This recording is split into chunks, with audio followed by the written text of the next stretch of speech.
Welcome to Fine Tooning with Drew Taylor, your one-stop shop when it comes to animation news and commentary. I'm entertainment writer Jim Hill, and Mr. Taylor's, whose writings in the industry you can regularly read over on The Wrap, and whose musings on the Mission Impossible movies you should be listening to on the Light the Fuse podcast. He and I are recording this week's episode on Tuesday, October 29th, which, by the way, Drew, is Nancy's birthday, and I'm not allowed to mention her age, but she's a lovely, youthful individual. There we go. You heard that, right? Yes. Okay, cool. I'm off the hook. Yes, All right. I can concur. And speaking of the Yes. the morning of October 29th, just this morning, in fact, you were just mentioning it, you saw it was in your inbox, the most recent trailer for Netflix Spellbound, which is, what is it? This is the new animated feature coming to Netflix on November 22nd. Is that correct? That is correct. This is the challenger, Netflix's challenger to Moana 2. Mm-hmm. We'll remember last year they had Leo go up against Wish, and we know how that turned out. So, they're trying it again this year. We'll see what happens. Yeah, and just working off of the official log line here, Spellbound follows Elian, a tenacious young daughter to the rulers of Lumbria, as she goes on a daring quest to save her family and the kingdom from a mysterious spell that transforms her parents into monsters. Netflix is doing a full court press behind this. I want to talk, for example, about they've got a photo op going around the country. In fact, starting on the 10th of November, this thing is going to be in Times Square, where you can get your photo taken with monster inflatable versions of the King and the Queen right there in Times Square. And then on the 16th, it's down in Atlanta at the Botanical Gardens. And then on the 17th, Florida Mall in Orlando. And finally, it wraps up on the 23rd, day after this movie debuts on Netflix, at the Mall of America. But Drew and I were just talking about the fact that the big deal going into this particular project when it was initially announced was it had a score by Alan Menken, right? Which this ad doesn't refer to at all. In fact, none of the ads have referred to. Yeah, and not only that, but new songs by Alan Menken and Glenn Slater. Yeah, man, and I love those two guys together. But just to be clear here, if we're being completely honest, they did the exact same thing with Tangled. They did the exact same thing with Frozen. The early ads for that made absolutely no mention that those two films were musicals. So that is kind of the playbook these days. But even so, this is. I don't know. I just find it concerning. So it's an odd choice for sure. Yeah. Mm-hmm. Okay. All right. Well, anyway, this past weekend, Mr. Taylor was very busy. Now, you actually did go to the Lightbox Expo, right? No, I didn't go to Lightbox. I was supposed to. I did go to AFI for a few things. Okay. But yes, yeah. Okay. Well, again, I mean, face it, award season, like it or not, is kind of underway now, and let's not forget about the holidays are also looming, so it's just going to get busier and busier and crazier, folks. So, all right, we'll tell you what, we're going to get to the news segment in a moment, but first, as always, want to remind you that news is brought to you by touringplans.com, and if you're headed down to Central Florida anytime soon to sample some of the theme parks that can be found in and around the city beautiful, well, Touring Plans can help you save time. More importantly, it can help you save money. So, especially if you're planning on wandering around Walt Disney World or the Universal Orlando Resort. So please check them out at touringplans.com. And okay, so we mentioned the holidays a moment ago. We are now 2 days out from Halloween, 4 weeks and change out from Thanksgiving, 8 weeks till Christmas, which is on a Wednesday this year. And interesting bend on Hanukkah this time around. Actually starts on December 25th and ends on January 2nd. So, wow, 2 holidays. And Kwanzaa also kind of in the same window, December 26th to January 1st. And so however you celebrate, enjoy. On the other hand, Drew, here in the Hill House, it is just not officially Halloween till we get this year's edition of Treehouse of Horror.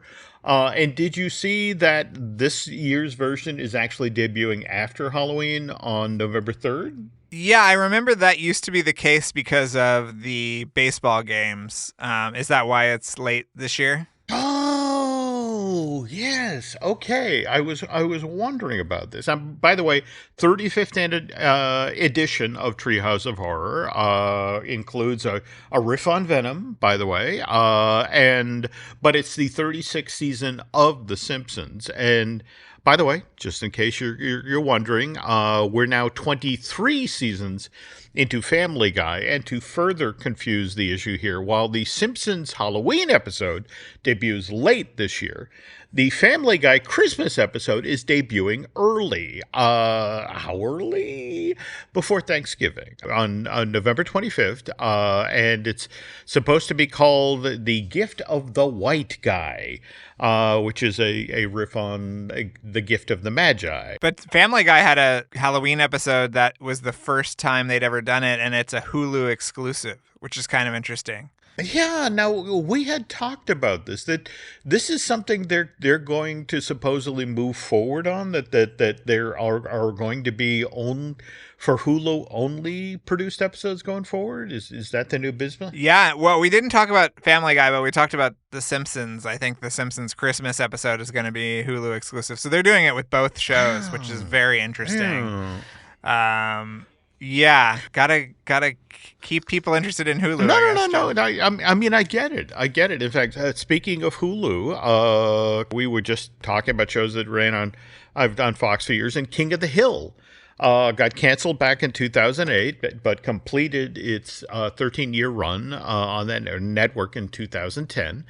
But supposedly as early as 2017, Fox reached back out to show creator Greg Daniels and, hey, would you be interested in reviving the show? And what was interesting is Daniels was resistant to the idea, but eventually came around. But he had some conditions. And what's especially interesting is he wanted to age up the cast. And did you see the art released this week for the now 21-year-old Bobby Hill? I didn't see that it was it less was released, Jim, and more escaped, I think, because it was on some like poster or something. But yes, I did see it, and I was impressed. Yeah. I mean, I have to admit, I'm intrigued, and now where this gets interesting is supposedly production of season 1 has been completed. Work on season 2 has started, but I also want to pause here because this is the moment where Drew typically corrects me, and it's like, no, it's not a season 1, it's not a season 2. It's what they ordered 20 episodes, and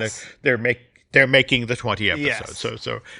Just want to point out that he can be taught that, I'll eventually learn to stop saying season 1 and season 2. But that debuts on Hulu in 2025. Now, speaking of animated series that used to run on Fox and got revived, wound up on Hulu, good news, everyone. I'm sorry, I have to work on my Hubert J. Farnsworth. But we are now just 2 weeks out from the release of The Art of Futurama, a visual history of this cult classic animated series. Hit store shelves, 176-page hardcover coming from Abrams Comic Arts. I really have been looking forward to this one for a while. But at the same time, I've been looking forward to Drew's The Art and Making of Ultraman Rising. Now, we got some news this week. The release date of that 192-page hardcover got pushed back a little. It's now, January 14th? Is that what you're hearing too? Or? Yeah, because the interest is only going to build, Jim, for a movie that came out in June.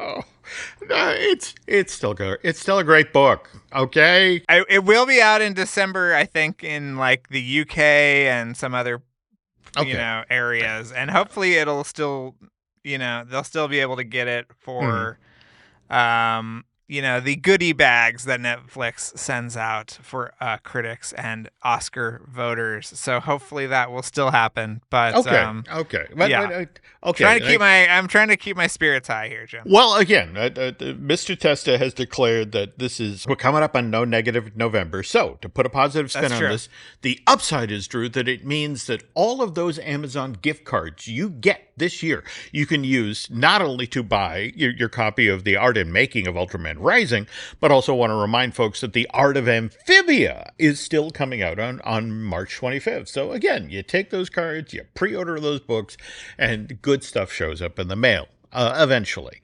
All right, but before March 25th, we get an animated Lord of the Rings movie, the War of the Rohirrim. The War of the Rohirrim. I know, it took me a while to figure it out. Okay, all right. English is the second language, folks. So this is coming from New Line, and this was supposed to have come out earlier this year originally, right? Back in April, but got tripped up by the SAG-AFTRA strike in 2023. What have we heard about the War of the... I saw about 25-ish minutes at Annecy over the summer, and I was pretty impressed. I mean, it's going to be a tough sell for some. It is a animated Lord of the Rings movie that is 2.5 hours, but I'm really looking forward to it. I'm very excited. Okay. Now, we were just talking about labor-related stuff, the SAG-AFTRA strike, and it's worth noting that the Animation Guild, Local 839, sat down with the Alliance of Motion Picture and Television Producers just yesterday with the hopes of hammering out a new 3-year deal, and supposedly talks continue today.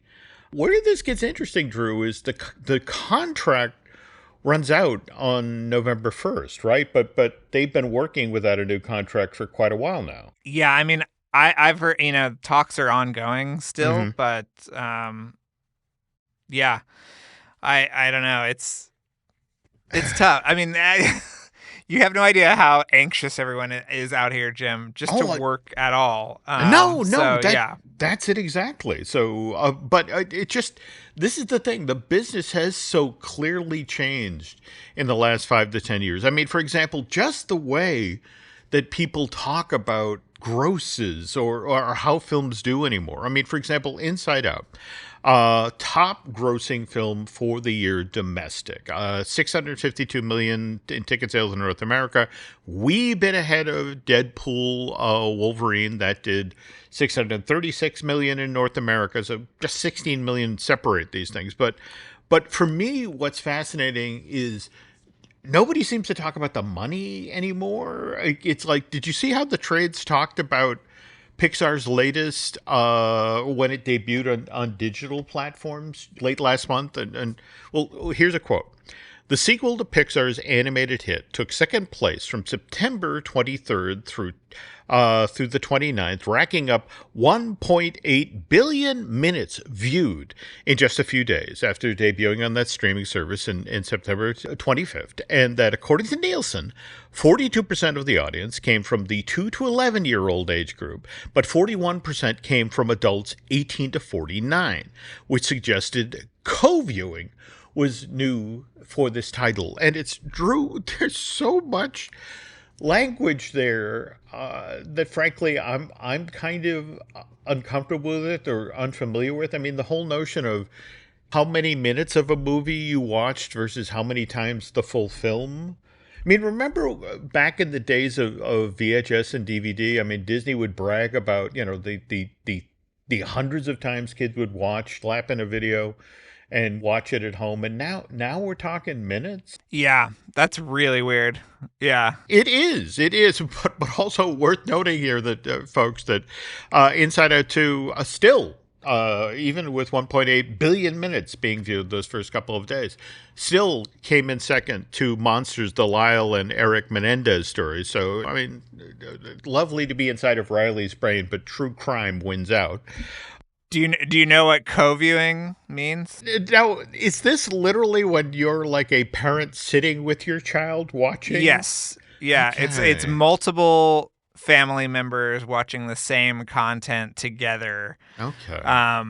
And this is important when, there's another tier of Disney Plus, Jim, that is more important perhaps than any tier, which is the ad-supported tier. So that's what they're trying to figure out, is like who's watching and what demographic they should be selling detergent to or whatever else. So yeah, that's why co-viewing is super important when figuring out, what the audience is and where that content is going to be going forward. Cool. And again, folks, this is why it's important to do a podcast with someone who's smarter than you.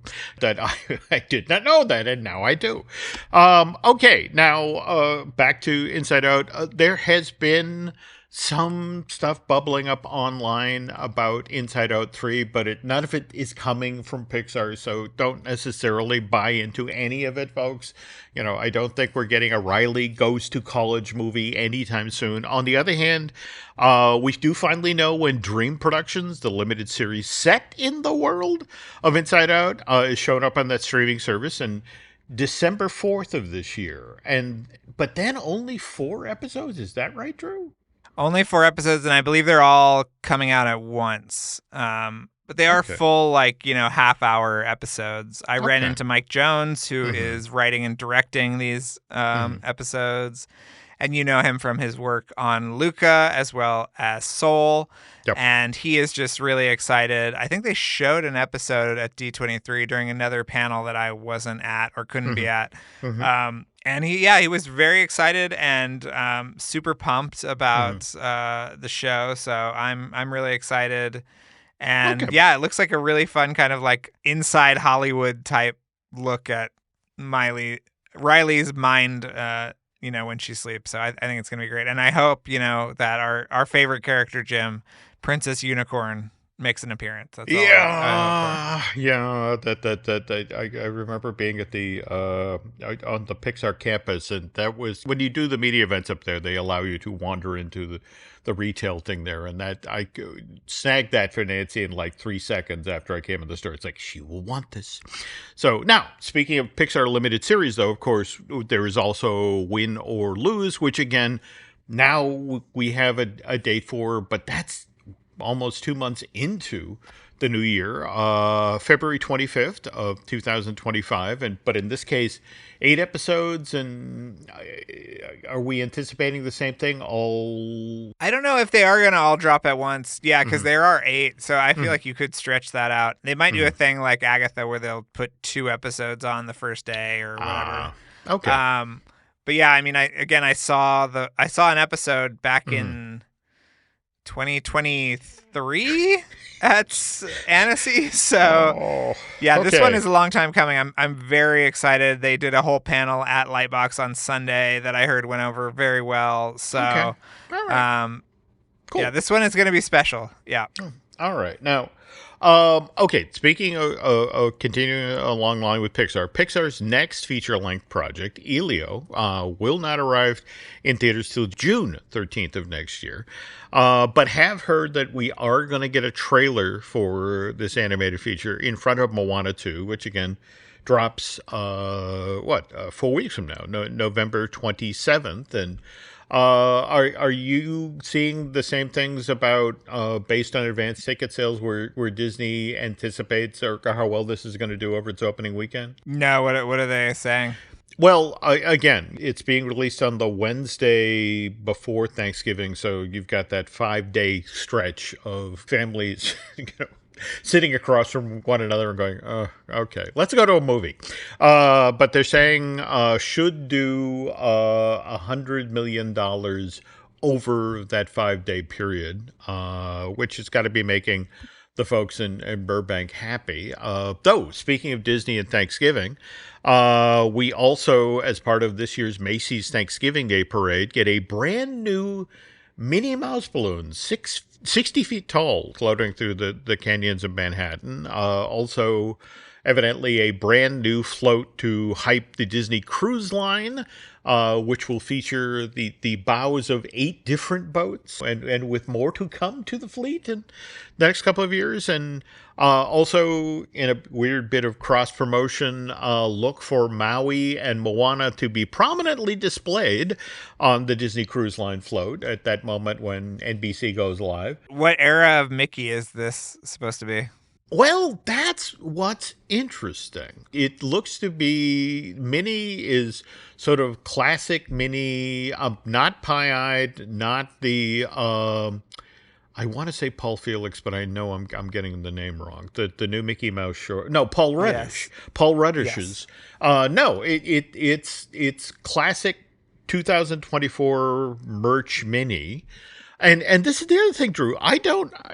Did I miss an anniversary or a promotional push? Because it was last year that Mickey and me were 95 years old, right? So why now is Minnie a balloon in the Macy's Thanksgiving Day Parade? And by the way, this is supported with a full push. For example, there's going to be a dedicated Mickey and Minnie store set up in the flagship Macy's in Herald Square.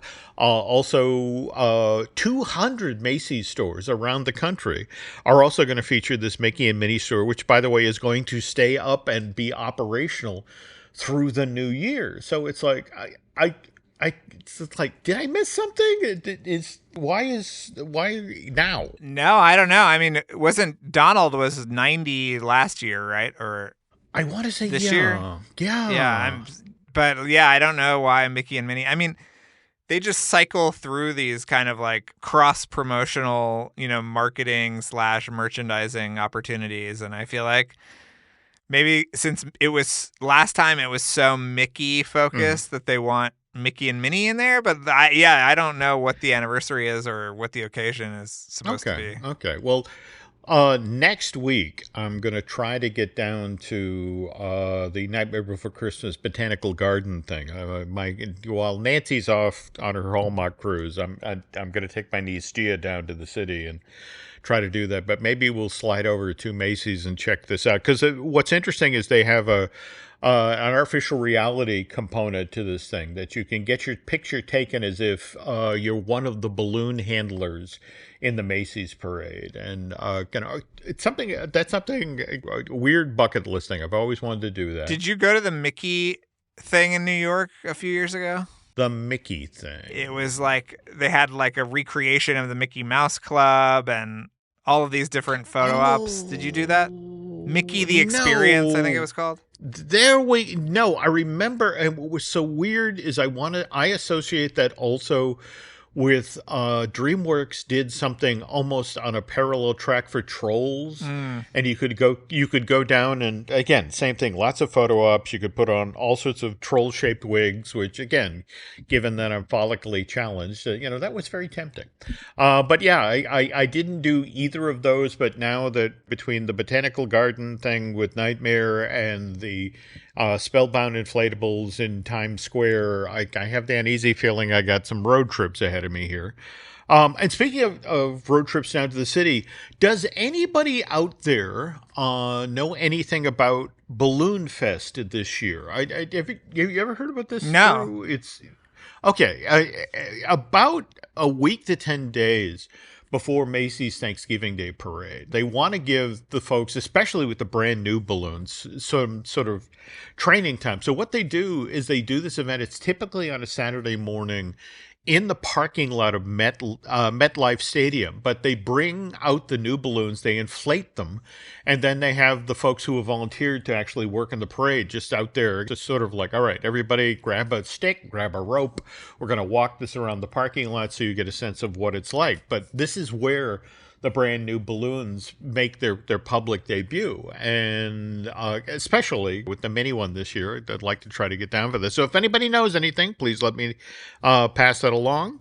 And while we're putting requests out into the universe, just anybody And Nick or Paramount Plus want to help out here. The SpongeBob and Sandy's Country Christmas Special, which is the first brand new stop motion thing featuring this set of characters since it's a SpongeBob Christmas back in November of 2012, which is a personal favorite of mine, Drew, because it features that beloved holiday song, Don't Be a Jerk, It's Christmas, co-written, by the way, by Tom Kenny. But yeah, I would like to be able to check out this new stop motion special.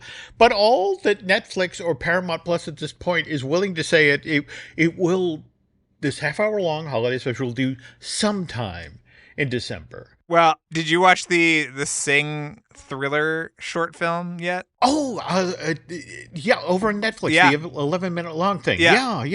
I mean, they announced that the day before it hit the service. So be grateful, I guess, that we get this much heads up, Jim. So I just want to ask a question. If you're a Garth Jennings, all right, and you put in the time and the energy to do an 11-minute long tribute to Michael Jackson's Thriller, and that's it, just gets dropped the day before with no push, with no notice, how exactly would you feel? Jim, we're trying to be what is it? No criticism November? Yeah. No negative November. No negative November, yeah. So I think I would be happy to embrace the spontaneity that Netflix marketing has provided for my short film. Wow. I thought Mr. Testa was good at this. You're a pro. Holy cow. Okay. Well, all right. As long as we're being positive here, let's also mention that Memoir of a Snail actually got released theatrically here in the States this past Friday. 3 theaters in and around Manhattan, the AMC Lincoln Square, the IFC Center, and the Alamo Draft House in Brooklyn. Hey, we had 2 theaters in LA as well. The you did? Yeah, the AMC Burbank 16. As well as the AMC Century City. So don't count us out, Jim. No. And as the story goes, it's supposed to expand to more theaters nationwide come November. So let's just hope. Yeah, I moderated a Q&A with Adam Elliott last week. This is one of the 1,000 things that I did in between shows, and had a great audience response. He was a terrific interview, and yeah, he said that he was sort of, he was teaching little kids, about animation, and he was telling them they take 5 to 10 years to make. And there was a little kid in the classroom, Jim, and he looked up at him, and I'll do my best Australian accent here, but he said, so it seems like you got about 2 left in you.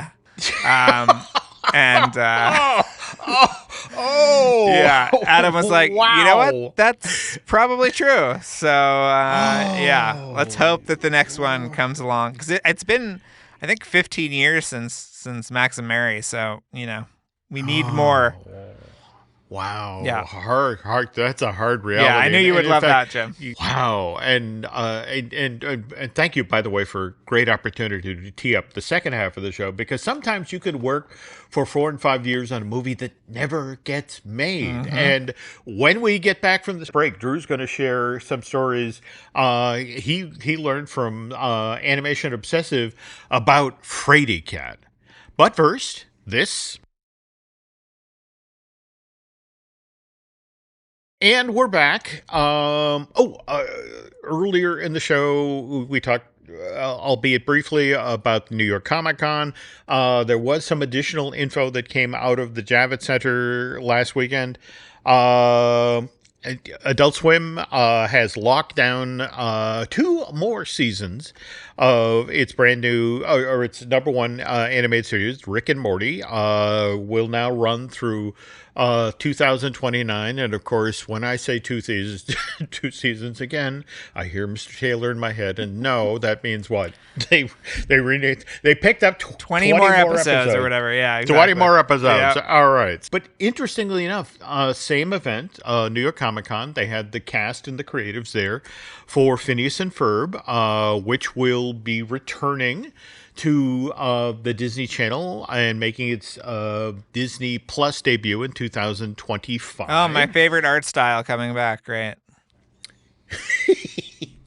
Can't wait. Making friends left and right. And finally, want to remind folks, again, had some interesting Leica news break over this weekend. Oh, first of all, want to remind you, Coraline is returning to theaters on Halloween, but the reason you want to go out this time to check out the 10th anniversary, is that there's going to be a special preview of Wildwood ahead of it, and that's Leica's new movie.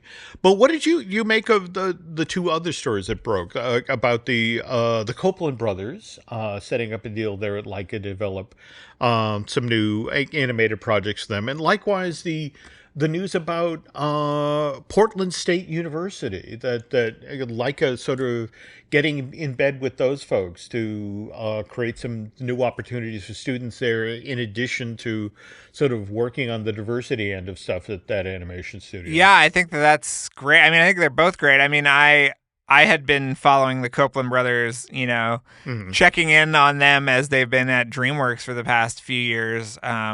And apparently they just were trying to get a feature going and trying to get multiple features going, and it just didn't happen. But they do have a short film that is coming out imminently, I have been told. So that's very exciting. But yeah, I love that they're bringing in, members of the community. I mean, I just have a question about when all of this is happening, because it seems like Wildwood has been in production for maybe as long as this podcast has been going on. And Travis is about to embark on a live action He-Man movie that's being cast, I think, right now and is about to shoot. So, you can see all the previews for Wildwood you want. Now, when you'll actually see Wildwood is really the question. But I guess when you're re-releasing Coraline in theaters and it makes I think it's close to $60 million the re-release has made at this point. Yeah. Which is insane because I don't think the movie made that much when it came out the first time. So anyway, and in fact, what's for me is always fascinating about this time of year is you see all of the Coraline love. You see the amazing costumes that people will do or that sort of thing. So there are just some films that come out and it takes them a decade or two, but they find their audience. Yeah. I wish I had the time to go see this re-release because, they redid the 3D also. You were saying that. Yeah. You were saying that. So I've heard it's really cool, but anyway. Okay. All right. Well, again, I put Nancy on a plane come Monday, so I can then finally get to a movie theater and see some stuff. So I hope this hangs on. But, okay. So as you mentioned, got too busy to do Lightbox, but we're hearing some interesting stuff. Can you talk a little bit about AFI Los Angeles? What went on there? Yeah, absolutely. Well, I mean, the big thing that our listeners are concerned with is that it held the world premiere, Jim, of Wallace and Gromit: Vengeance Most Foul, which means I can finally talk about this movie, Jim, that I love so much. It's just so good. It's just so good, Jim. That's really what I have to impart on everyone. You will be very happy when this debuts in January. And let's be honest here, that this is a sequel of sorts to The Wrong Trousers, which, again, got heralded back in the day for having kind of a Hitchcock feel to it, which, again, forgive it, the awkward transition here, but our feature today is going to be about Frady Cat, which was this project that Disney had in development. Would you say, I mean, between it stopping and starting and the Pete version versus the Ron and John version, almost 9 years at the studio, right? Yeah. And just with the notion of a Disney family film done in the Alfred Hitchcock style. And in fact, what was so funny about this story that Drew was kind enough to share with me that he'd found from the folks at Animation Obsessive. And by the way, I want to highly recommend seeking out this article.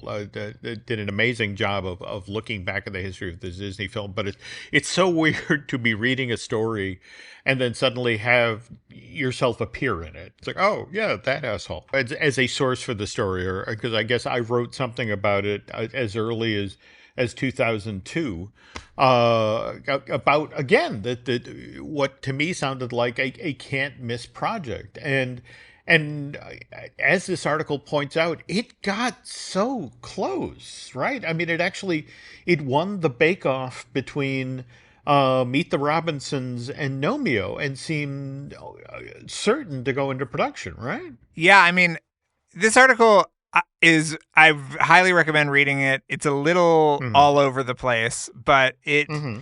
it does give you a great sense of how close this came to being made. Now, Yeah. I will say that the article is focused on the Piet Koon version, which Mm-hmm. was the Right. first version, and after his version went through subsequent versions and then arrived at Ron and John. So Ron and John was the end point of it. His was the first point. But just to see all the artwork too that they have collected from literally across the internet of what this cat was going to look like, and I didn't know that the plot involved him eating a canary or being accused of eating a canary. There we go. There we go. Well, no, it was very much. I mean, that, in fact, one of the things they hit upon very late in the articles is the thing I began to hear from the studio. And it's important to stress here that Alfred Hitchcock, the filmmaker, yes, I mean, made amazing movies, North by Northwest, Rear Window, Psycho, cinema classics, but he also passed away in April of 1990. And so by the time Disney starts to get serious about this project, it's almost 15 years after we've lost him. In fact, they comment, what is it? I guess Disney had done some test screenings or focus groups or that sort of thing. And what was it that the big complaint was about this project? I don't remember specifically. Let me go through. You tell me, Jim, what was the main complaint? Well, that little kids don't like Hitchcock. And it was like, how do little kids know who Hitchcock is? This would have been such a wonderful introduction. No, that's it exactly. How many cinema enthusiasts are 5? Yeah. I mean, and there was so much that they were going to do. In fact, they did include my favorite piece of concept art from this, where it was the cat Oscar, I want to say the name of the cat was, hiding in a cornfield out of North by Northwest with, and I want to say they sprinkled in the biplane and the crows from the birds. And it was just sort of like, I mean, it had such a great art style. It seemed like a really fun place for Disney to go. It was going to be set in London, and there was going to be sort of I'm not going to say it was going to be a companion piece to Disney's 101 Dalmatians, but sort of that color palette. But as this article points out, there was a wavering back and forth about, was this going to be 2D? Was this going to be CG? Because, again, this was a debate that Disney was having in-house at the same time, right? Yeah, I mean, there's some of the best artwork that in this article that I had never seen before were these color explorations for the cat. And just the most amazing line work.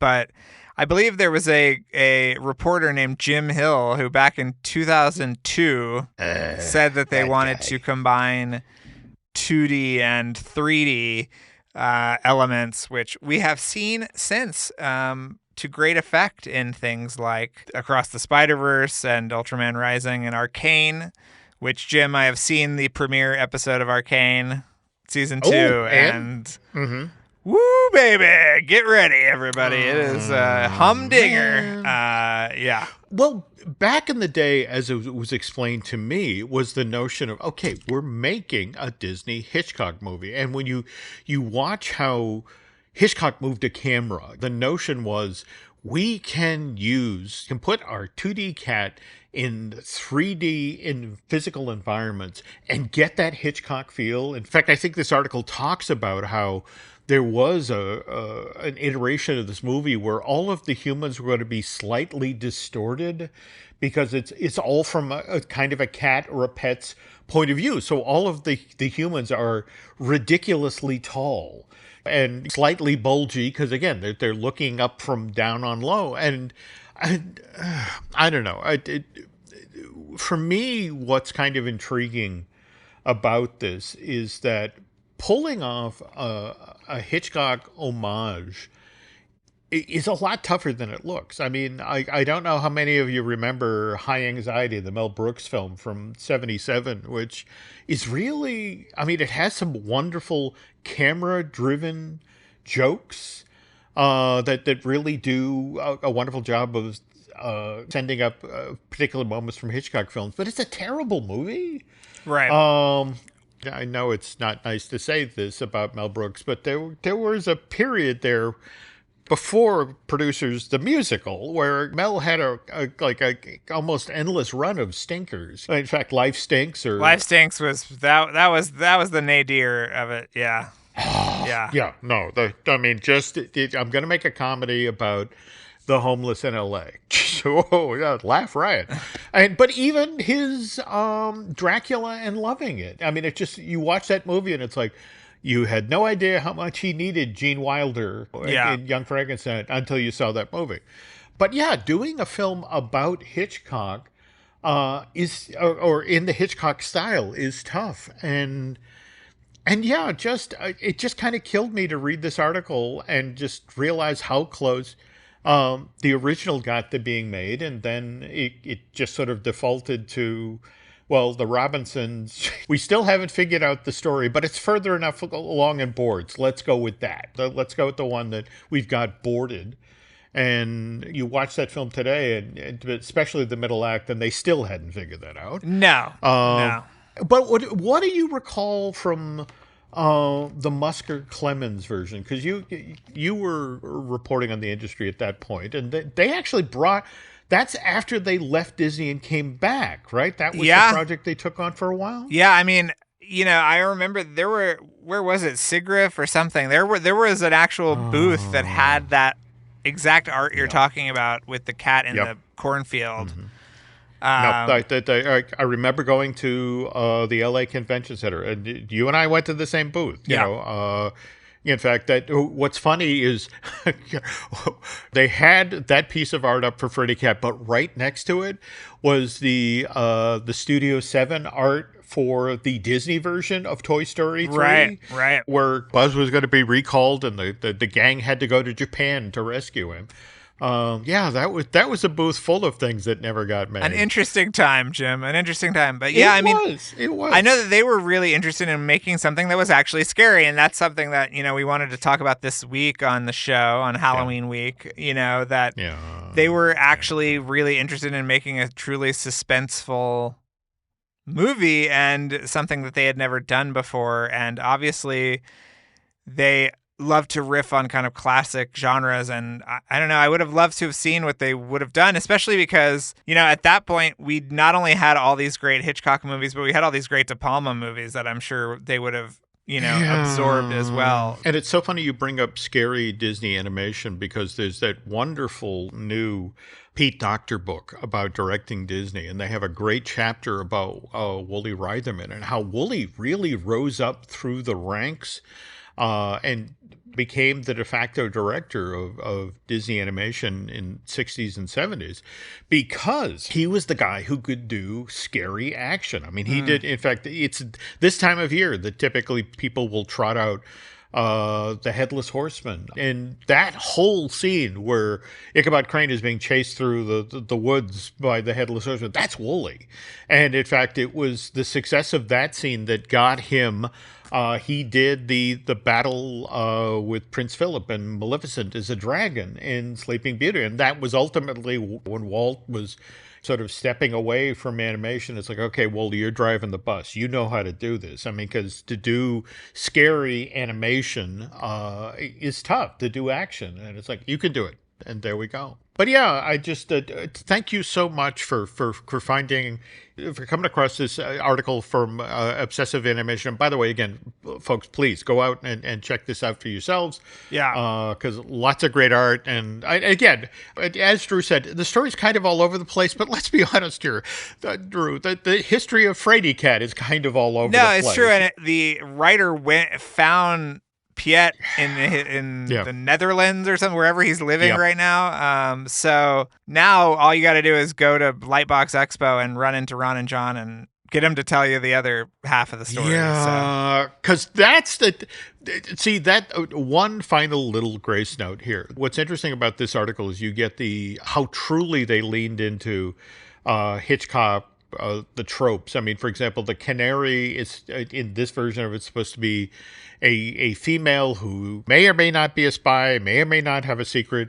Whereas when I heard about the Ron and John version of Frady Cat, at that point, wasn't it that Samuel L. Jackson was going to be the voice of the canary, and that was what was going to make it funny? The notion of you had this cute little yellow canary with get these snakes off of my plane voice coming out of the canary. And and I think it would have predated, if it had gone when Ron and John wanted it to, it would have predated Incredibles, his voice work in that. So might have.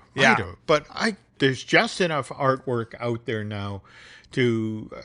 And again, as Drew just mentioned, all these amazing different iterations of the cat and different attempts at coloring, and it just you just get a sense of we could have missed out on something really special here. And as Drew pointed out, it would have probably wound up as a Halloween perennial, probably airing just as often as Hocus Pocus airs on Freeform. And it's ultimately, wasn't it the thing that Ron and John left the studio for about? I mean, it was sort of the final straw. Maybe not the exact thing, but kind of the final straw. I mean, it just that's another thing of waiting on. It's Ron who's got the book coming out next year, right? Ron Clements. Yeah. Okay. Yeah, I'm waiting on that one, because when you think about all of the hit films that they made for Disney, and then how miserable life got for those two, from pretty much Treasure Planet on, where suddenly they began getting second guessed all the time by Disney executives. That's what ultimately drove them out the door. And there's the famous story of them going up to Pixar, which we won't talk about on today's show. Anyway, thanks again for Drew for finding the Frady Cat story and sharing it. And speaking of great stuff that Drew shares, if you have not already listened to Light the Fuse, the official Mission Impossible podcast with Mr. Taylor Does with Charles Hood, you're just missing out on some amazing behind-the-scenes stories. And again, not just about the Mission Impossible movies, but all of the other films, that the amazing behind-the-scenes talents that Drew and Charles have talked to. It is, in a weird sort of way, it's a great combination of a postgraduate class and some of the greatest behind-the-scene gossip. I cannot stress enough how crazy entertaining the show is. And speaking of podcasts, we have a bunch of them here. We'd also like you folks to check out. We, of course, have Disney Dish, which I do with Len Testa. We also have the Epic Universal podcast, which I do with Eric Hersey, who produces a lot of the shows here, along with David Gray. We also have our I Want That Too, our Disney merch and history podcast. Let me ask you about that, Jim. What does the origins of Epcot have to do with Disney merchandise? Well, so interesting that you say that, because and again, you've seen photographs here at the house where they're going to be shooting Hoarders here next season. I came across a document from 1982 where they are briefing Epcot employees, folks who are about to begin working at the park, about the merch program for opening day, and how, for example, only 30% of it was what they described as trophy merch, as in it was the bumper sticker to put on your car, the decal, the coffee mug, the thing you took home and put on your desk so your friends would go, "Oh, you went to Epcot. What was it like?" The other 70% of it was stuff that had been bought for the stores around World Showcase, with the notion of shortbread cookies for the UK, or marinara sauce over in Italy, or that sort of thing.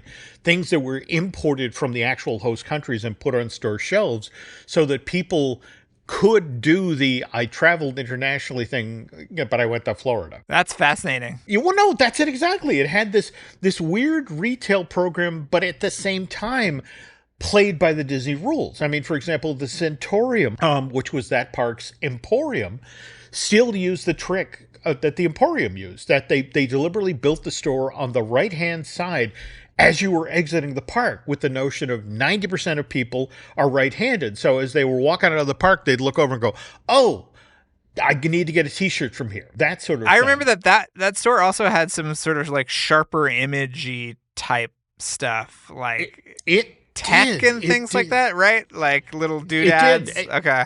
And more to the point, you remember the original version of that store, all the tech, that stuff was actually up on the second floor. Yes. Whereas the T-shirts, the ashtrays, the coffee mugs, all of that was down at the floor. And in fact, it was pushed up against the giant floor-to-ceiling window, so that as you walk by and it's like, ooh, I do need the T-shirt that lets people know that I went to Epcot. And again, it just, the retail side of Disney to me is always fascinating, because it's there they get their most insidious. In fact, just to put sort of the cherry on the sundae with this story, the notion was, okay, so you walk by the Centurium and you're strong. You don't go and get the gifts. But as you're walking down the hill, you have second thoughts. And you're like, oh man, I should have bought the coffee mug. Oh man, I should have bought the T-shirt. But just as you're going under Spaceship Earth, again, on the right is Gateway Gifts, where they literally do a thumbnail version of all the merch you just saw at the top of the hill. So you get one more shot. If your sales resistance has weakened in the 500 feet it took you to walk from the Centurium down to Spaceship Earth, they gotcha. That's amazing. Yeah, but again, that's what I love about Disney. They're evil and greedy, but in an interesting way. Yeah. So anyway, all right. Wrap it up here. Brian Gunn and I will be recording a brand new Looking at Lucasfilm shortly. That'll be up sometime later this week. And of course, we have our themed entertainment history podcast we're hosting, Manufacturing the Magic. That's done by Shelley and Noah Valladolid. And also want to be sure and mention our Patreon project, Disney Unpacked. We just finally put up our Equatorial Africa show, but what's kind of interesting is we'll be doing a follow-up of that video in early November, which will be about Africa Rediscovered, which is the film that Roots author Alex Haley wrote for that never-built World Showcase Pavilion. Great job on the Mexico Pavilion series, by the way, Jim. Well, let's say it together. Rio de Tiempo. Rio de Tiempo. Tiempo here. Yes. Tiempo. Yeah, yes. Did I mention I live in the woods of New Hampshire? Just sort of, I have trouble saying grilled cheese sandwich, let alone tiempo. Yes. But actually, speaking of animation-related stuff, the third and final installment is when we get into the Grand Fiesta with the Three Caballeros, where, in fact, Eric Goldberg came back to Disney. And that was one of the very first projects he worked on when he came back in 2006 or thereabouts. And so this was after Looney Tunes back in action? There we go. Okay. There we go. And I would argue, I know that there are people who love that the animatronics from the Mickey Mouse Revue, the Donald, the Jose, and Joe Carioca, they love that those are there. But the animation that they took out, where Eric Goldberg did his version of Ward Kimball's Three Caballeros, if you go and look at that on YouTube, that's flat out some of the best, funniest animation that Disney's done in years. And it's gone now for free, slow-moving animatronic figures from the 1970s. And it's like, I think it was a bad choice. I really do. Eric did some amazing work, and we should be able to see it other than going on YouTube. But anyway, all right, enough of me being a whiny baby man. I got to go take care of Nancy's birthday.